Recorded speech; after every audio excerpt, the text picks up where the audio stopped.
أعوذ بالله من الشيطان الرجيم.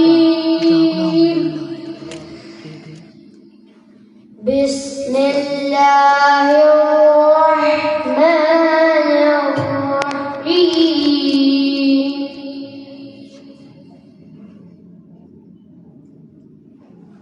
تبت يدا أبي لهب وتب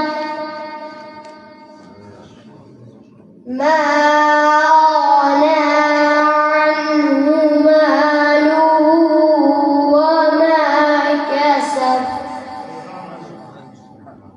سيصلى نارا ذات لهب وامرأته حمالة الحطب في جيدها حبل من مسد. صدق الله العظيم.